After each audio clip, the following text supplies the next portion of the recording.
Tidak banyak orang ketika berkegiatan di alam bebas itu mengalami yang namanya tersesat di alam bebas. Kali ini kita akan sharing tentang ilmu navigasi darat untuk meminimalisir hal-hal tersebut. Nah, ingin tahu lebih lanjut? Tonton videonya sampai akhir.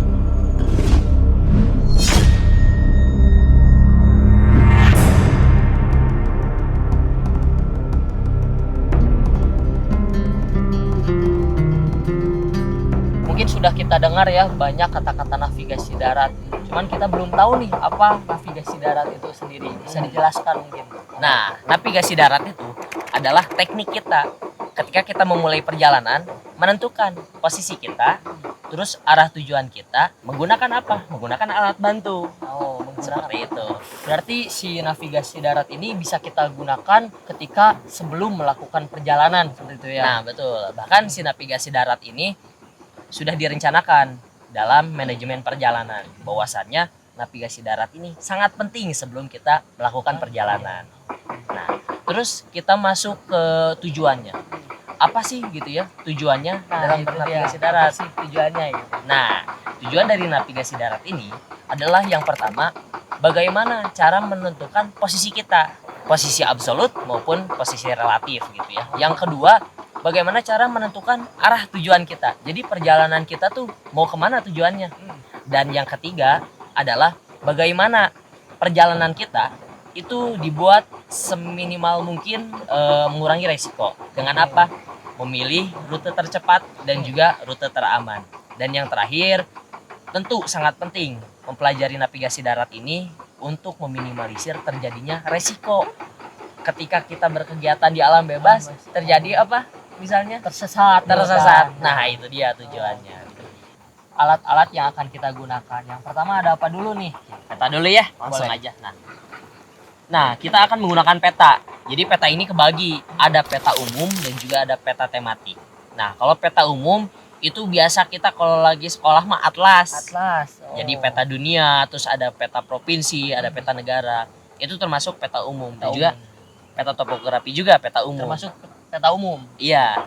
Dan juga ada peta tematik yang dimana spesifik khusus untuk membahas sesuatu. Misalnya peta tentang suhu, cuaca, dan juga kepadatan penduduk. Nah, itu jadi terbagi peta itu menjadi dua. Nah, di sini kita menggunakan peta topografi. Nah, peta topografi ini menyajikan bahwasannya kontur medan yang kita lalui. Nah, jadi kan kelihatan ya di sini untuk kontur-konturnya. Ya, ada garis-garis konturnya itu ya. Betul. Nah, kita akan mulai nih satu-satu. Kita mulai dari peta rupa bumi digital Indonesia. Nah, ini nama petanya. Jadi peta yang kita gunakan adalah peta rupa bumi digital Indonesia yang biasa disebut peta RBI. Peta RBI. Iya, oleh orang-orang. Nah, terus di sini ada 1:25.000. Ini adalah skalanya. Iya, jadi sama dengan yang nanti di bawah, bahwasannya 1 cm pada peta ini sama dengan 25.000 cm pada kenyataannya. Ada lagi yang lain selain 1:25.000. Ada berapa kira-kira? Ada juga yang 1:5.000. Nah, itu tampilannya lebih luas lagi. Kita mulai lanjut. 1209-321. Nah, ini menunjukkan bahwasannya lembar yang ada di peta ini numeriknya ini. Nah, jadi si peta ini juga ditunjukkan bahwasannya peta di daerah Cicalengka ini juga ada lembarnya, ada nomornya. Oh, ada nomornya. Begitu. Nah, kita lanjut. Ada judul peta Cicalengka. Pertanyaannya, kenapa sih namanya Cicalengka? Nah, kenapa coba? Kenapa nggak Gunung Gelis? Karena kita sedang berada di Gunung Gelis. Nah, kenapa judulnya Cicalengka? Karena judul ini menentukan bahwasannya mana letak di sini yang memang umum gitu, terlihat paling banyak gitu. Nah, di sini judul peta di sini kan Cicalengka. Nah, otomatis di sini menunjukkan wilayah yang paling umum, yang paling terlihat gitu ya, bahwasannya di daerah Cicalengka. Oke, nah di sini ada nih yang kecil. Edisi 1/2001.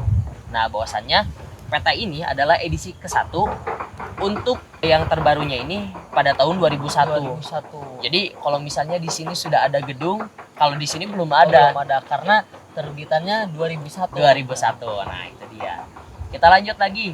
Di bawahnya ada petunjuk peta. Nah, di sini nih ada numerik tadi, nomor lembar, dan juga ada judulnya. Nah, ini kalau misalnya kita lihat nanti di website ya, ini tuh terbagi. Ada Cicalengka, sampingnya ada Ujung Berung, dan itu nomor-nomornya berbeda. Oh, berbeda. Sudah ada nomornya sendiri. Nah, ternyata. betul.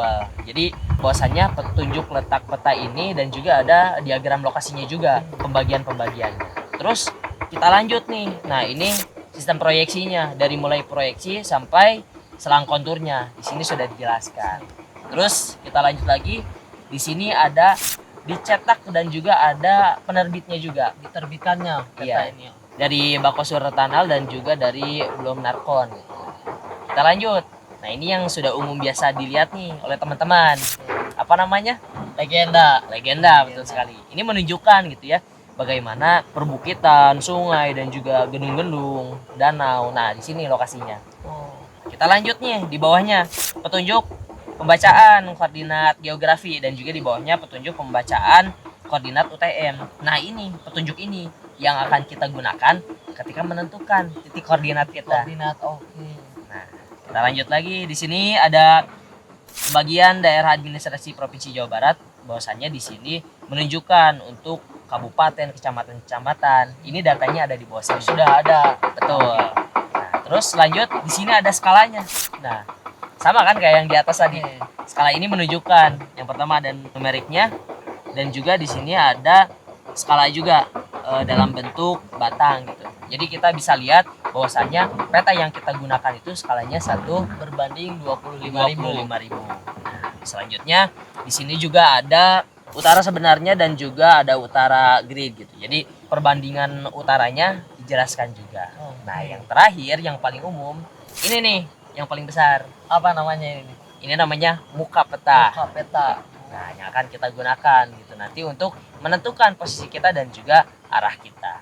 Nah, ini sekilas untuk pengenalan peta yang akan kita gunakan. Nah, selanjutnya setelah tadi sudah mengenal peta, selanjutnya apa lagi nih? Kita mulai ke kompas. Kompas. Nah, kita kenalan dulu nih sebelum penggunaan. Nah, yang pertama ini ada badan kompas Badan dari kompas. mulai depan sampai belakang. Nah, kita mulai dari depan dulu. Di sini ada pisir kompas. Nah, ini gunanya adalah untuk membidik pohon ataupun puncakan. Dibidik sesuai dengan jarum. Objek yang akan kita bidik gitu ya? Iya, sesuai dengan benang kawat ini. Kita lanjut nih di bagian dalamnya. Nah, di bagian dalam ini di sini ada jarum kompasnya yang menunjukkan ada utara, selatan, barat, dan juga timur. Nah, di sini lanjut lagi. Di sini ada kaca pembesar untuk melihat mana? Nah, melihat di dalamnya. Oh. Derajatnya. Nah, di sini ada angka-angka. Bahwasanya di dalamnya ini ada derajatnya dari 0 derajat sampai dengan 360 derajat. 360 derajat. Nah, terus juga di sini ada pemegangnya untuk memasukkan jari kita untuk membidiknya. Dudukannya mungkin ya. Betul dudukannya. Nah, setelah kompas bidik, nah ada satu lagi nih kompas orientering. Orientering. Nah, kita kenalan nih sama kompas orientering. Nah, yang pertama sama ini dari awal sampai akhir nih ini badan kompasnya. Tetapi untuk orientering ini bentuknya transparan karena bisa digunakan langsung kepada peta nantinya. Jadi bisa langsung lihat ke petanya. Nah, terus di sini ada cerminnya untuk melihat nanti ke derajatnya yang ada di dalamnya. Nah, terus juga di sini ada sama kayak yang tadi pisir untuk tengah-tengahnya untuk melihat nanti tujuannya berapa derajat. Lanjut juga di sini ada seperti biasa. Di dalamnya ada jarum magnetik, terus juga di sini ada rumah jarumnya juga. Di sini ada bezelnya juga yang bisa diputar di sini. Oh. Nah, jadi perbedaannya untuk orientering ini si bezelnya ini bisa diputar dan kita tinggal bisa menggunakannya langsung lah, bisa dibawa kemana-mana gitu. Oh. Selain daripada kompas, di sini juga ada romernya. Oke. Nah, jadi ada yang 1:25.000, di sini juga ada 1:50.000. Terus di sini juga ada kaca pembesar untuk melihat lebih kelihatan gitu ya kalau pakai kaca pembesar buat nanti disimpan di petanya. Terus yang terakhir nih Apa? Nah, yang terakhir ini ada protaktor. Protaktor. Nah, protaktor ini kegunaannya adalah untuk menentukan derajat yang kita bidik nanti pakai kompas. Setelah kita bidik hasilnya berapa, nanti kita Gunakan protaktor. Nanti kita praktekkan lah. Boleh. Setelah ini.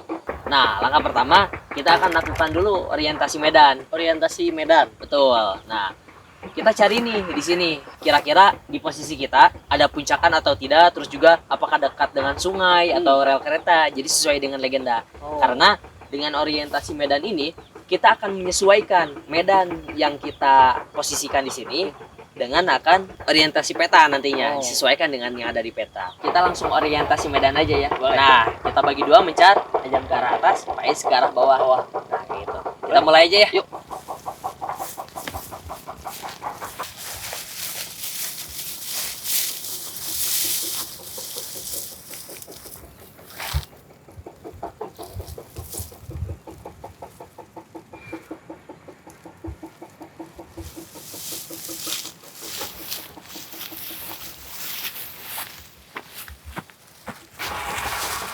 Nah, gimana Is? Tadi udah dapat belum? Udah, tadi waktu ke bawah tuh lihat situasi gitu. Ternyata di bawah ada jalan setapak. Oh, Mungkin dan konturnya juga lebih bawah gitu. lebih bawah ya. Lebih bawah. Berarti kita udah dapat ciri-ciri tuh Udah posisi kita berada. Nah, Jalan setapak. kalau Nah, tadi gimana?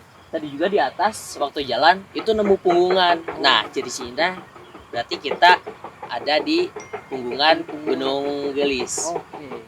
Berarti setelah kita sudah dapat nih beberapa ciri-ciri posisi kita di mana, selanjutnya apa? Nah, selanjutnya kita orientasi peta. Langsung ke peta. Iya, kita lihat dulu, samakan orientasi peta. Setelah itu kita melakukan resection melalui azimut dan back azimut. Boleh. Kita coba yuk. Kalau misalnya kita lihat, tadi kita tuh ada di sebelah sini, di Oh. pinggir Gunung Gelis. Nah, tapi kan kita belum tahu nih, kira-kira kita posisi lebih tepatnya di sebelah mana. Nah, untuk itu kita lakukan metode resection. Nah, teman-teman, kita akan melakukan metode resection yang dimana cara menemukan posisi kita dengan membidik dua titik. Nah, dua titik tertinggi. Contohnya seperti apa? Kali ini kita akan membidik dua punggungan gunung gitu ya, ketinggian gunung. Nah, sebenarnya untuk membidik dua titik ini memerlukan titik ketinggian yang dia tidak dinamis. Contohnya kayak gunung ataupun gedung yang memang dia tidak berubah lokasi mungkin. Iya, ya. berubah lokasi ataupun berubah dari segi ketinggiannya gitu. Nah, harus yang statis. Di sini kita udah dapat nih. Yang pertama adalah puncakan Manglayang Ya. dan juga ada puncakan di pegunungan Gunung Gelis Gunung ini. Gelis. Nah, kali ini kita coba di titik yang sama. Misalnya nanti Pak Is ya ke arah Manglayang, Gunung Manglayang. ya, dan nanti Ajam ke arah Gunung Gelis. Oke. Dan nanti kita temukan melalui azimut, yaitu menentukan derajatnya dan juga back azimut. Azimut. Nah, nanti di sana mendapatkan perpotongan kita. Oh, Titik lokasinya kita sedang berada di mana. boleh. Nah, seperti itu. Nah, teman-teman, sebelum kita melakukan pemetaan, nah, kali ini kita akan bidik menggunakan kompas bidik ini. Nah, yang akan kita bidik yaitu dua titik yang sudah kita tentukan, yaitu pegunungan-pegunungan tinggi. Salah satunya yang kita akan bidik adalah Gunung Gelis dan Gunung Manglayang. Untuk teknik pembidikan ini diusahakan kita tidak berpindah tempat. Jadi kita tentukan satu titik yang akan kita bidik, contohnya di sini. Nah, untuk penggunaan si kompas bidik tersebut, jangan sampai kita memposisikan seperti ini agak miring gitu. Jadi harus tetap lurus 90 derajat. Nah, makanya beberapa teknik pembidikan juga ada yang harus menggunakan dudukan gitu. Agar posisi kompas kita tidak miring ataupun tidak kemana-mana. Nah, bisa kita lakukan dengan menggunakan bahu kita dengan cara tangan sebelah kiri kita disimpan ke bagian bahu sebelah kanan. Nah, nanti untuk memposisikan si kompas dan tangan kita tinggal kita masukkan ke dalam, kemudian targetkan kepada puncakan yang akan kita bidik.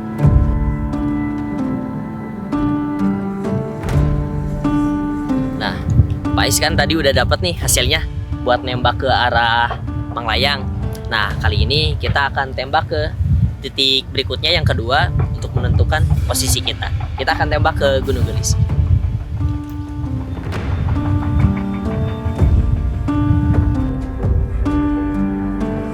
Nah, teman-teman, tadi kita sudah melakukan pembidikan untuk resection, menentukan posisi kita melalui azimut.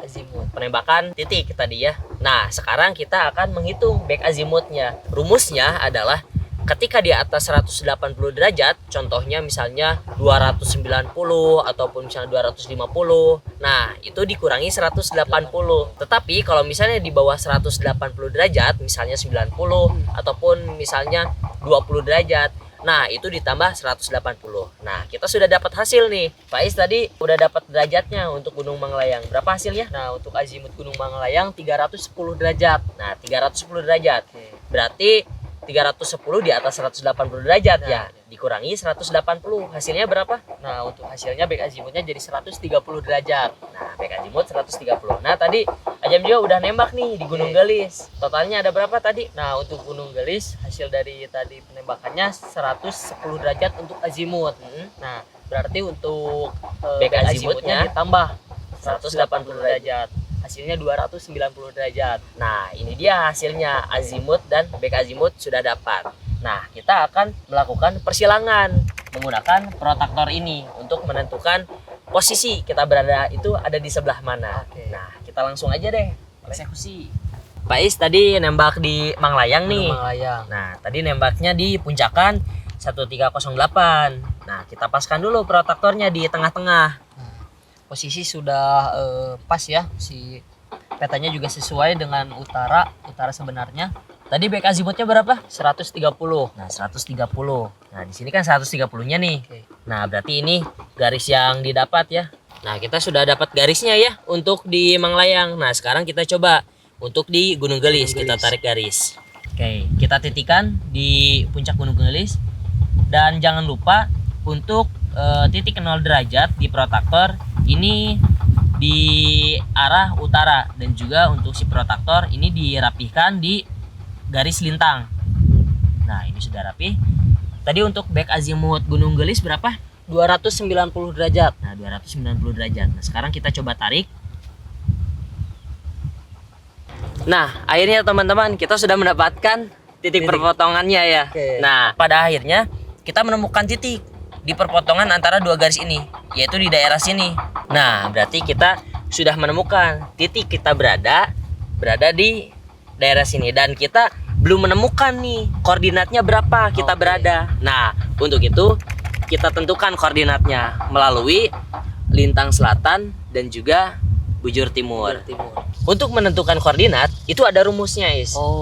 Nah, apa rumusnya? Rumusnya adalah Kika Atab, kiri kanan atas bawah. Nah, ini untuk menemukan titik koordinat kita. Dengan kiri kanan adalah untuk bujur timur, dan juga untuk atas bawah itu untuk lintang selatan. Nah, di sini kita bisa lihat kotak yang biru ini, garis-garis yang biru ini adalah garis khatulistiwa, garis lintang. Ini bisa dilihat ya, yang atas maupun yang bawah ini sama untuk nomornya. Dan untuk kiri dan kanan ini juga sama nomornya.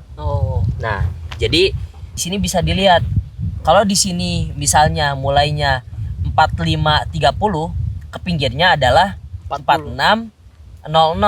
Nah, bahwasannya di sini menunjukkan 45 adalah menitnya dengan garis atas 1 untuk menit, dan 30 detik ini untuk menentukan detiknya, dan cirinya adalah garis atas 2 ya, corak atas. Jadi nilainya adalah satu garis ini 30 detik. Nah, kita akan melakukan perhitungan dengan tadi rumusnya. Di sini pada petunjuk pembacaan koordinat untuk bujur timur itu derajatnya di 107 derajat. Lintang selatannya di 06 derajat. Kita akan tentukan menit dan detiknya untuk titik koordinat posisi kita. Kita akan menghitung bujur timurnya dulu. Kita lihat titik perpotongan posisi kita tadi ini mendekati dengan garis di 4730. Nah, kita akan menghitung. Menitnya sudah dapat nih 47 menit. Nah, kita tulis dulu 47 curug 1. Nah, menandakan menit, dan di sini detik 30 detik. Nah, kita hitung di sini. Nah, si titik perpotongan kita ini sudah pas di garisnya, bahwasannya detiknya kita sudah dapat 30 detik. 30 detik. Nah, untuk bujur timur kita sudah mendapatkan titik koordinat kita. Sekarang kita menentukan lintang selatannya. Lintang selatan. Atap, atas bawah. Nah, kita lihat dari mulai atas garis yang mendekati titik perpotongan kita. Di sini terlihat dekat 5530. Nah, kita sudah mendapatkan menitnya. Untuk itu ditulis dulu 55 menit.